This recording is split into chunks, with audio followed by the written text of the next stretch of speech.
This is K Anime doing a first impressions video on the manga Spy Family. Spy Family began publication in 2019 and is written by the mangaka Tatsuya Endo. It's on a bi-weekly release schedule and currently has 58 chapters published.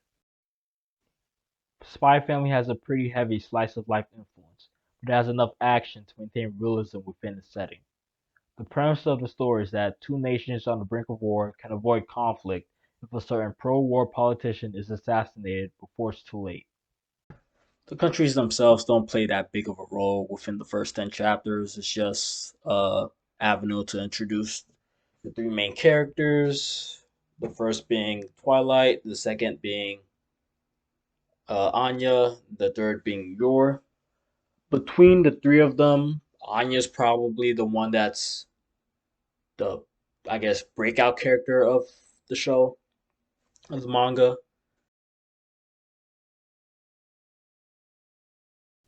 For those of you who have read slash watched March Comes In Like a Lion, she's like if Momo had a slightly bigger role within her story. She's really, really cute, really innocent, really funny. She's just a character where there isn't really much to hate about her. Then we have Agent Twilight under the name of Lloyd Forger.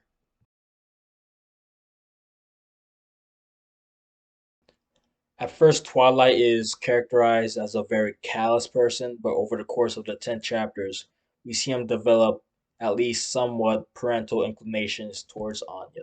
At face value, this development seems genuine, but I'd be interested to see if this is an idea that the manga looks to subvert in the future, perhaps making Lloyd decide between helping Anya or progressing the mission. Or perhaps what you see is what you get, and from this point on, we just see a building of the idea from chapter to chapter.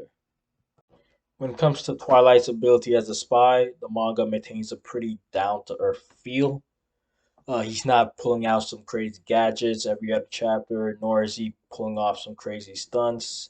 It's mainly his hand to hand combat and his disguise repertoire.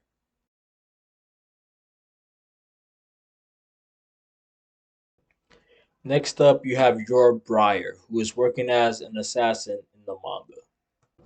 Despite being an assassin, she develops a strong parental bond with Anya, since Yor herself had raised her younger brother Yuri.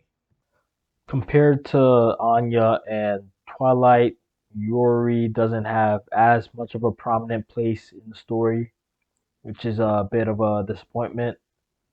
It would have been nice to have seen a more unhinged, slightly more unhinged depiction, but that's not really the tone of the series, and that's not really what it's trying to give out. Instead, Yor is desensitized to death. She doesn't take any enjoyment in the act of killing, nor is she a sadistic person.